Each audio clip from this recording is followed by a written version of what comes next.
Assalamu alaikum. Today we are going to discuss the third chapter of the cardiovascular pharmacology, which is regarding the drugs used in the heart failure. तो ये जो heart failure के drugs हैं, हम इनकी भी सबसे पहले जो है वो क्लासिफिकेशन देखेंगे। तो इनको जो है वो क्लासिफिकेशन में हम अगर हम देखें ना, तो तीन मेजर टाइप्स उन्होंने रखे हुए हैं। एक हमारे पास वो which are the which have positive inotropic drug, जो कि पॉजिटिव आइनोट्रॉपिक ड्रग हैं। हम ये देखेंगे ये इसमें कौन से ड्रग्स आते हैं, ठीक है। फिर एक किस्म बताएं जो हमारे पास है वैसोडाइलेटर्स हैं।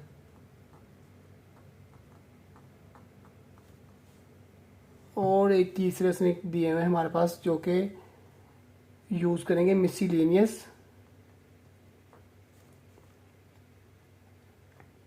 फॉर क्रॉनिक फेलियर, ठीक है। तो ये तीन में बस मेजर इसकी टाइप्स हैं। अब हम इनकी इन सब देखेंगे इनमें कौन कौन से ड्रग्स आते हैं। तो जो पॉजिटिव आयोनोट्रोपिक ड्रग्स हैं ना, इसमें हमारे पास एक तो आएंगे जी कार्डिक ग्लाइकोसाइड्स, ठीक है। और इसमें हमारे पास आ जाएंगे जी बीटा एगोनिस्ट,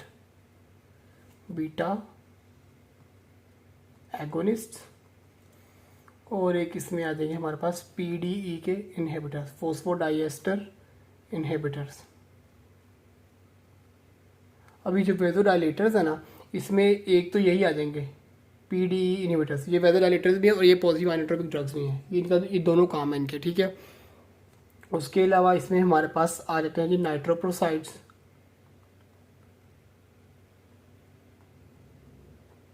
ठीक है, नाइट्रेट्स, हाइड्रोलाजीन। इन तीनों को हम चैप्टर 1 में पढ़ के आ चुके हैं वेजोडाइलेटर्स में बड़ी डिटेल में, ठीक है। इसको हम डिटेल में डिस्कस नहीं करेंगे अब, ठीक है। और इसमें हमारे पास आ जाते हैं जी लूप डायूरेटिक्स। डायूरेटिक्स का मैंने आपको चैप्टर 1 में भी बताया था कि इसको हम लास्ट चैप्टर में, पूरा चैप्टर है डायूरेटिक्स का, उसमें पढ़ लेंगे। उसके अलावा आएगा हमारे पास एंजियोटेंशन के एंटागोनिस्ट,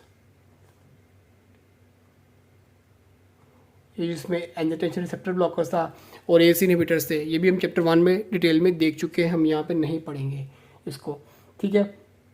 अभी मिसलेनियस फॉर क्रॉनिक यूज, उसमें एक तो यही आ जाएंगे ये लूप डायूरेटिक और एंजियोटेंशन एंटागोनिस्ट, और इसके साथ हमारे पास आ जाएंगे जी बीटा ब्लॉकर्स। अब ज़रा देखिए मेरे ड्रग्स कौन कौन से आते हैं, तो मैंने उसकी ओवरव्यू से देखा है। तो कार्डिक ग्लाइकोसाइड में पास आता है डाइजॉक्सिन, ठीक है। बीटा एगोनिस्ट में देखकर हमारे पास डोब्यूटामिन है। उसके अलावा इसमें डोपामिन वगैरह भी आता है, ठीक है ना। ये पीडी इनहिबिटर में मेलिनारोन आ जाएगा, ठीक है। अब नाइट्रोक्साइड, नाइट्रेट और हाइड्रोजन, ये तो खुद ही ड्रग्स हैं, ये नाइट्रिक ऑक्साइड की रिलीज करने वाले हैं, हम चैप्टर 1 में देख के आ चुके हैं। लूप डायूरेटिक्स भी देख लिया। एंजियोटेंशन में इसमें हमारे पास वही आ जाएगा एसी इनहिबिटर्स है और एंजियोटेंशन रिसेप्टर ब्लॉकर्स, मैं लिख ही देता हूँ। एसी इनहिबिटर्स आ जाएंगे, एंजियोटेंशन रिसेप्टर ब्लॉकर्स जिसमें लोसार्टन है, वेलसार्टन है, और वो आ जाएंगे सारे। और बीटा ब्लॉकर्स में वो काफ़ी नेम है, मैं एंड पे बता देता हूँ। अब हम जो है वो देखिए इसमें जो नई चीज़ हमारे पास आई है ना, जो नए ड्रग्स आए हैं वो है कार्डिक ग्लाइकोसाइड्स। तो इन कार्डिक ग्लाइकोसाइड को अब जो है वो हम लोग फुल एक डिटेल में देखेंगे कार्डिक ग्लाइकोसाइड के ये क्या चीज़ है, इनका सब कुछ ना। तो हम इसका फिर स्टार्ट करते हैं कार्डिक ग्लाइकोसाइड्स को। तो पहले तो जब इसका देखते हैं जिसका मैकेनिज्म ऑफ एक्शन, ये मैं कार्डिक ग्लाइकोसाइड को बता रहा हूँ, ठीक है, ये आपने याद रखना है। मैकेनिज्म ऑफ एक्शन तो वो है जी, इसके पहले ना आप ना इसके मैकेनिज्म एक्शन में एक नॉर्मल प्रोसेस पढ़े कि नॉर्मली ये काम किस तरह से कर रहे हैं, ठीक है। नॉर्मल हमारे पास क्या होता है जी कि सेल मेम्ब्रेन के अंदर पड़ा था हमारे पास सोडियम पोटेशियम पंप, पता है ना इसका। तो आपको ये क्या करता है हमारे पास सोडियम पोटेशियम पंप, कि ये जो है हमारे पास सोडियम को फेंकता है बाहर और पोटेशियम को फेंकता है अंदर। ये है इस पंप का काम, ठीक है। अब जब सोडियम बाहर जाएगा ना, तो बाहर जाके फिर क्या होगा हमारे पास कि बाहर से चलेगा सोडियम कैल्शियम एक्सचेंजर, जो कि सोडियम को वापस अंदर फेंकेगा और कैल्शियम को बाहर फेंक देगा। ये एक नॉर्मल से है, आप नॉर्मल पढ़ेंगे तो फिर आपको अब नॉर्मल पता चलेगा ना। अच्छा, अब इनका काम क्या है कार्डिक ग्लाइकोसाइड का, ये क्या करेंगे, इसका अभी जो एक्चुअल मैकेनिज्म है मैं वो बता रहा हूँ। They will inhibit this sodium potassium pump. अब सोडियम पोटेशियम पंप को ये इनहेबिट कर देंगे तो क्या होगा कि सोडियम भी बाहर नहीं जाएगा, पोटेशियम भी अंदर नहीं आएगा, ये अंदर ही पड़ेगी, इधर रहेंगे। अब जब सोडियम बाहर जाएगा नहीं तो ठीक है, तो अगर सोडियम कैल्शियम एक्सचेंजर भी नहीं चलेगा, ये एक्सचेंजर नहीं चलेगा तो कैल्शियम क्या आएगा। अब ये क्या करता है, कैल्शियम बाहर जा रहा था, अब कैल्शियम बाहर नहीं जाएगा, कैल्शियम जो है वो इन साइड क्या करेगा, एक्यूमुलेट। कैल्शियम के लेवल जो इन साइड है ना वो हो देंगे ज़्यादा, और ये हमारे पास जो है वो कॉन्ट्रैक्शन को कराना शुरू कर देंगे, और वही हमारे पास हार्ट फेलियर में काम था। तो ये है इसका कार्डिक लेकोसाइट का मैकेनिज्म ऑफ एक्शन। ठीक है, अगर आपको नहीं समझ आई तो आप लोग जो है वो कमेंट्स में बताना, मैं आपको दोबारा भी ये चीज़ समझा दूंगा। ये बहुत सिंप्लीफाइड चीज़ है, इसको एक तो बुक से रीड करें तो आपको आ जाएगी समझ। ठीक है, अब हम आते हैं इसके इफ़ेक्ट्स के ऊपर। इफ़ेक्ट्स को ना दो पार्ट्स में डिवाइड किया, एक इसके है मैकेनिकल इफेक्ट। मैकेनिकल इफेक्ट्स में क्या है जी हमारे पास के, ये करेगा मसल कॉन्ट्रैक्शन, ये फ्लो चार्ट में मैं आपको दिखा रहा हूँ, मसल कॉन्ट्रैक्शन, मसल की कॉन्ट्रैक्शन होगी तो this will increase the contractility. ठीक है, कॉन्ट्रैक्टिलिटी ज़्यादा होगी तो हमारे पास क्या होगा, this will increase ventricular ejection. ये पूरा ना आपको एक फ्लो चार्ट में सब कुछ समझ आ जाएगी। वेंट्रिकुलर इजेक्शन होगी तो this will decrease the end diastolic as the systolic volume, क्योंकि जितना फोर्सफुली कॉन्ट्रैक्ट करेगा उतना ही कम ब्लड बच जाएगा ना।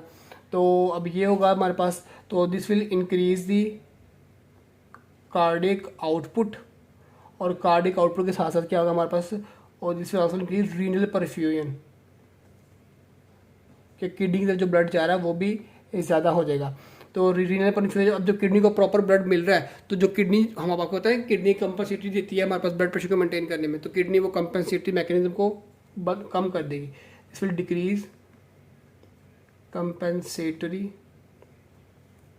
Renal mechanism. ठीक है, और ये कम होगा तो ऑटोमेटिकली हमारे पास क्या होगा कि हार्ट रेट भी कम हो जाएगा। ठीक है, और प्री लोड आफ्टर लोड भी कम हो जाएंगे, और जो हमारा हार्ट है वो नॉर्मली एक्ट कर सकेगा। तो ये एक पूरा इसका मैकेनिकल इफेक्ट एक फ्लो चार्ट की फॉर्म में आपको इजीली समझ भी आ जाएगा। ठीक है, अब जो है वो हम लोग नेक्स्ट देखते हैं इसके इलेक्ट्रिकल इफेक्ट्स।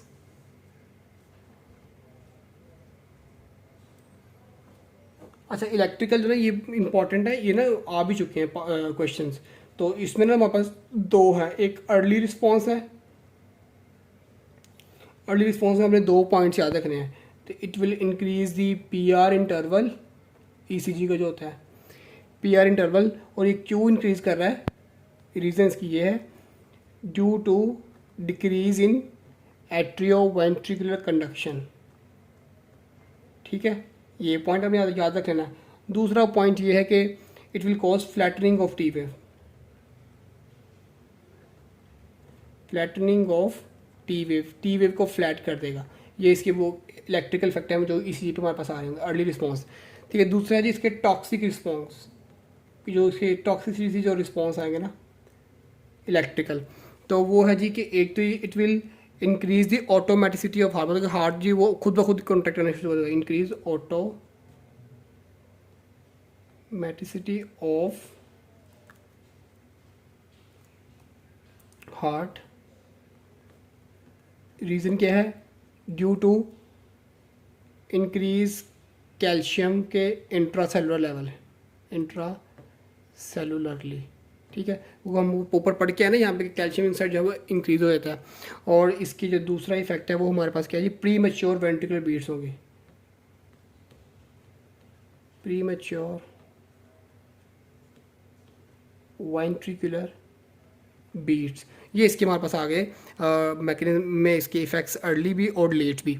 ठीक है, अब हम मूव करते हैं इसके यूजेस की तरफ। तो इसके जो यूजेस के लिए ना बड़ा इजी सा निमोनिक है, मैं यहाँ पे लिख देता हूँ यार। देखो इसका जो नाम है कार्डिक ग्लाइकोसाइड, सी आता है ना, कार्डिक C और A, यही इसके यूजेस हैं।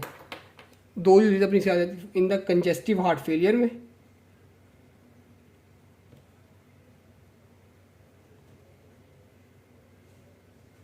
और इसको यूज़ करेंगे इन द एट्रियल फिब्रिलेशन।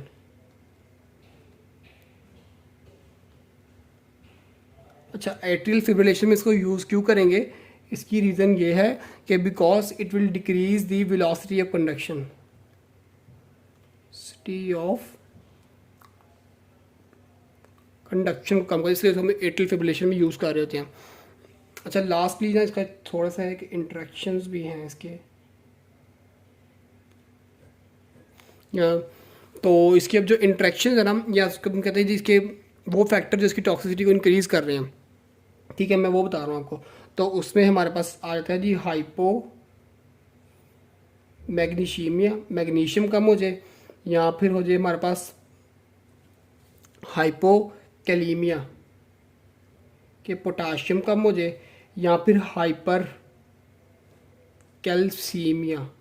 तो ये इसकी टॉक्सिसिटी को बहुत ज़्यादा कर देंगे। और वो कैसे कि मैग्नीशियम कम कब होगा, कोई हमने ये डाइजॉक्सिन लिया, उसे वॉमिटिंग होनी शुरू हो गई है, तो बहुत ज़्यादा लेंगे तो उसे वॉमिटिंग होगी, मैग्नीशियम लेवल कम हो जाएंगे, तो ये इसकी डेंजरस है। ठीक है, हाइपोकैलीमिया क्या है जी, हमने डायूरेटिक्स ले लिए, लूप डायूरेटिक्स ले लिए, थायराइड, हम लास्ट में पढ़ेंगे, तो उसकी वजह से भी इसकी टॉक्सिसिटी इन्हांस होगी। और हाइपर कैल्सीमिया मतलब अगर हम कैल्शियम के लेवल्स को कम करेंगे तो वो इसका ट्रीटमेंट है इसकी टॉक्सिसिटी का। बाकी इसका जो प्रॉपर ट्रीटमेंट है उसमें भी यही है कि आपने मैग्नीशियम के लेवल को ज़्यादा करना है, पोटाशियम के लेवल को ज़्यादा करना है, कैल्शियम के लेवल्स को कम करना है। और उसके अलावा हमारे पास ना एक इसकी होती है एंटीबायोटिक होती है, डाइजॉक्सिन की एंटीबॉडीज़, डाइजॉक्सिन एंटीबॉडीज़ हम साथ वो भी दे सकते हैं इसके ट्रीटमेंट के अंदर। अच्छा, इसमें ना एक और चीज़ जो मैंने आपको दिखानी थी, वो एक टेबल, वो है ये वाला टेबल, ये जो आपके पास बना हुआ है टेबल 13.2। अच्छा, इसके लिए मैंने इसको ये सिंप्लीफाई किया इसी टेबल को, आप इसको देख लें। और इसके लिए जो निमोनिक्स वही बनाई है, इसके लिए रेस, RACE रेस, ए को आपने 2 दफ़ा काउंट करिए, ऊपर मैंने इसी 2 बनाया हुआ। तो कैसे, the first star will be refractory period, then arrhythmia, then automaticity, then C for the conduction velocity and E for ECG before arrhythmia. और इसको आप लोग फिर इजीली याद कर लेंगे, ये टेबल आपने यहाँ से याद कर लेना है। अच्छा, अब जो हमारे पास इसके जो टॉक्सिक इफेक्ट्स हैं,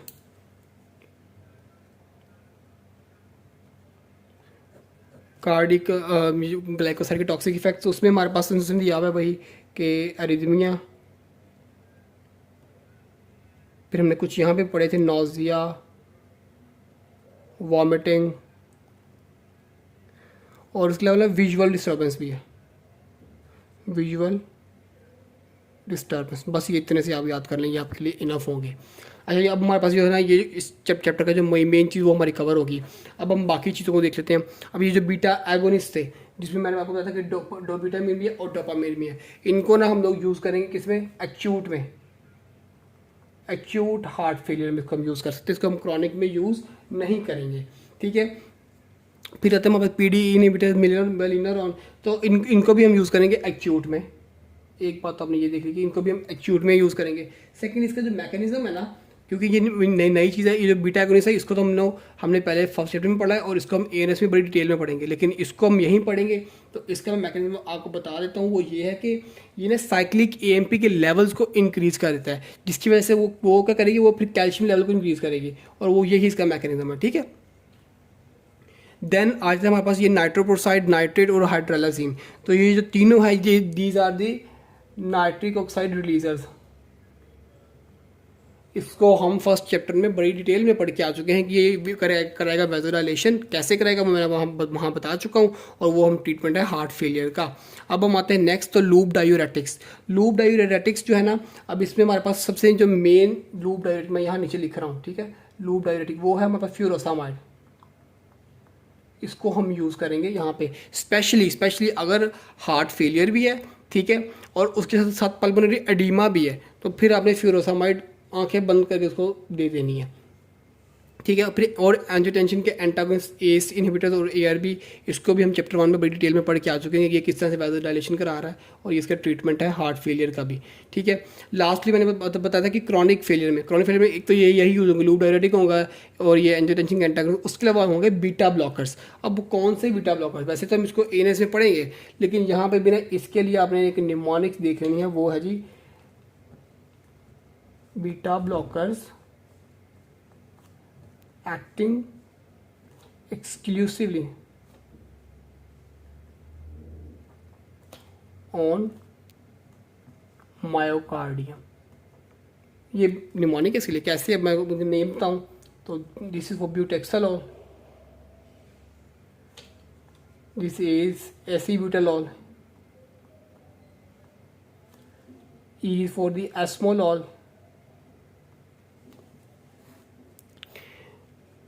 M is for metoprolol। तो ये हैं बीटा ब्लॉकर्स जिसको हम यूज़ करेंगे इसकी क्रॉनिक फेलियर में। क्रॉनिक फेलियर में आपने देख लिया बीटा ब्लॉकर्स हैं, लूप डायरेटिक्स है और एंजियोटेंसिन के एंटागोनिस्ट है। एक्यूट फेलियर में हमारे पास बीटा एगोनिस्ट है और पीडी इनहिबिटर्स हैं, ठीक है। और वैसे डायरेक्टर्स भी ये हमने देख लिए सारे। तो बाकी जो बीटा ब्लॉकर्स है इसको भी हम एएनएस में जो है वो बड़ी डिटेल में डिस्कस कर लेंगे।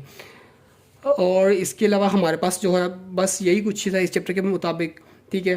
फर्दर हम इंशाल्लाह जो नेक्स्ट चैप्टर डिस्कस करेंगे, अभी इसमें आप लोगों को कोई भी कन्फ्यूजन है तो आप लोग जो है उसको कमेंट्स में पूछ सकते हैं। सेकेंडली जो लेक्चर्स बन रहे हैं इसके सीवीएस के, जैसे ही हमारे कंप्लीट होंगे, 2 लेक्चर्स और रह गए, फिर इनका जो है वो पीडीएफ बना के नोट्स का तो मैं जो है लिंक प्लेलिस्ट की डिस्क्रिप्शन में डाल दूँगा, आप लोग वहाँ से इसको डाउनलोड भी कर सकते हैं। Thanks for watching.